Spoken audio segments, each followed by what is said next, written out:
Hello friends and fellow world builders, my name is AJ Winters and welcome back to World Builder. Today we're focusing in on the Ethid tribes. We know that they were the only civilization spared by the gods after the war, and that their bloodline is magical, allowing them to perform magic without external means, i.e. Osanite.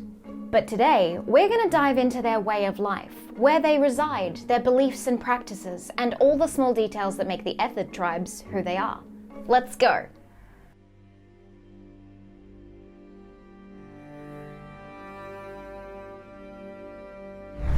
Where to start? There's a lot to cover. Last week in our weekly world building stream, I was asked by Autumn whether the Ethids were a nomadic people or whether they were local to one area. After doing some research on known tribes from our world, from the Gaelic clans that used to inhabit and maintain one area, to the Vikings who travelled based on their needs, I want to say both.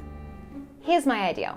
I want to have a handful of Ethid tribes be stationary in significant locations across the entire north of the continent. They protect and maintain sacred lands whilst honing their skills to be relevant to the travelling nomadic tribes. And the difference between the two comes down to their children. The nomadic tribes are the ones that are the child raisers in the Ethid community. Their belief is that in order for a child to grow up strong and have a well-rounded understanding of the world, they must travel and/or migrate to learn. Whereas the unmoving tribes are without children by choice and must specialize in a certain skill that they teach the nomadic tribes when they visit. The two work in tandem, with the stationary tribes being a safe place for all Ethids to visit. I wonder what would happen if two nomadic tribes rocked up at the same time. Interesting. I also love the idea that the nomads or the child raisers choose this life, regardless of gender. Their duty to the world is to teach, guide, and bring forth the next generation of Ethids. I want to play around with an interesting twist with this as well. Many tribes of our own history believe in age and wisdom as a form of leadership. But what if it's different for the Ethids? It's not that we believe our children to be wise, more so that they are closer to the magic veil in which they are born from. Therefore, they are uninfluenced by bias or things around them.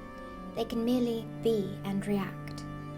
Children follow their intuition and seem to respond sooner to danger signals and positive elements in the world. Their wonder and innocence is celebrated and often listened to first, especially the danger signals. Which means they're more valued in Ethid society than the older generations, except those who are close to death and who deserve respect as they re-enter the veil. They are celebrated too. Perhaps when a baby is born, they are gifted a giant seed from a sacred and magical tree. They wear it around their necks to symbolize their youth and carve into it with each lesson they learn or place they travel to. Then, when they reach maturity, they plant the seed in one of three pots: the nomad, in pursuit of raising the next generation; the bound, to maintain and protect the land, helping society to thrive; or the seeker, to integrate into outside society only to return later in life to teach the Ethids what they've learned. Those that do leave the tribal lifestyle need to be cautious, especially since Ethids can use magic. Entering into a society that can't makes them a commodity, one that can be exploited and or abused. This means there could be Ethids secretly living in society, people who sell Ethid medicines under the counter, or even within governments as magic advisors. There is a double edge to this, however. Yes, an Ethid could become a political power, or if they become desperate for money, they could be caught up in criminal activity. Milky Lens had the awesome suggestion of a group of crafty Ethids who found each other in the big city trying to pull off a Robin Hood, using their magic to steal from the rich and give to the poor. I love this suggestion so much that I'm immediately going to add it into the narrative of our upcoming tabletop RPG show. Thank you so much for that contribution. Though maybe they could just be criminals. Depends how far they stray from their Ethid upbringing. And speaking of Ethid upbringing, given their system of how they raise children and how the tribes function, I don't think they have a need for marriage, because they raise their younglings as a collective. However, I can see some sort of fertility ceremony and or a blessing of the union of two Ethids committing to conceiving a child. Not necessarily committing to the parenthood, but to the act of creation itself. In that regard, I think that the Ethids would live a more polyamorous lifestyle, raising their younglings together and not relying on one person for all of their needs. They seek out those they feel connection to, whether that is one or many, it doesn't matter. Also, outside of the tribes, Ethids do not conceive with non-Ethidic bloodlines. If they strongly believe that the gods spared their people after the war and gave them the blessing to use magic, and only them, they would be unlikely to share that gift with people outside of that. It doesn't mean it never happens, just that it would contradict their beliefs. And in the same vein, if someone were unable to conduct magic, stricter tribes within the community might be more inclined to excommunicate them or refuse to allow them to become a nomad, maybe even urging them to become a seeker as a way of exile. As sad as this sounds, Ethids can't be perfect, and it's probably why others see them as self-righteous or sanctimonious. And in that line of thought, if there are people out there who seriously hate the Ethids and their values, why not Ethid hunters? Criminals, or even hired mercenaries secretly associated with governments, charged to find and take Ethids for their own gain, killing them for vengeance, corrupting them for exploitation, or even forcing them into servitude to regional leaders or criminal underlords. Hence why it wouldn't be safe for an Ethid to leave their tribe, and if they did, they needed to be smart about it. But Ethids don't fear death. Given that dying means they return to the magical veil, they celebrate it. Not hope for it, because grief is still a thing, but they don't fear it.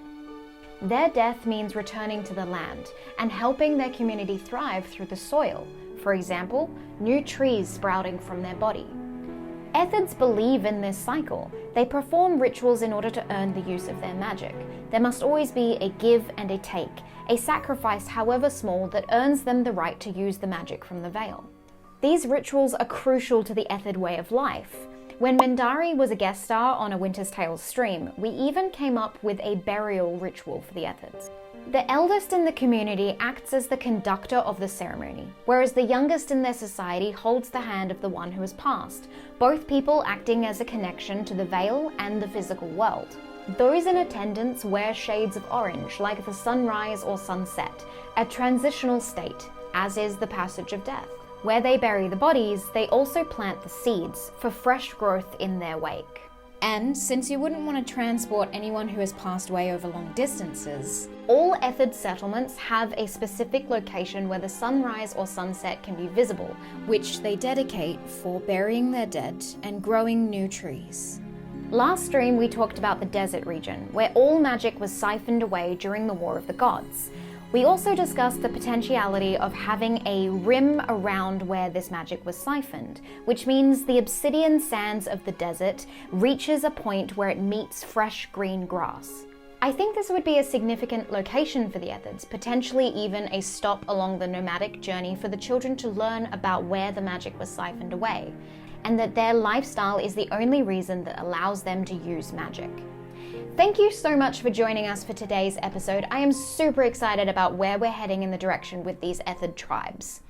If you want to stay up to date with everything going on behind the scenes, as well as the upcoming tabletop RPG show, then you can follow us on all of the socials. If you want to be a part of this community that we're building and participate in our daily world building prompts, then you can join us over on the Discord. Or if you want a more personalized behind the scenes experience with downloadable PDFs of anything we create on this channel, then you can head on over to our Patreon. This is just the beginning of the world building journey. We also have some very exciting things coming out on this YouTube channel. So hit like and subscribe and click that bell so you get notified anytime we have a new video coming out. You can also join us on Tuesday nights at 8 PM AWST on twitch.tv/winterstales. The land of Aelwyn is really starting to come together, and I'm so excited to be able to dive into the roleplay aspect of this world too. So stay tuned for all the updates on the show that is going to be arriving in May. But for now, I'll see you next week.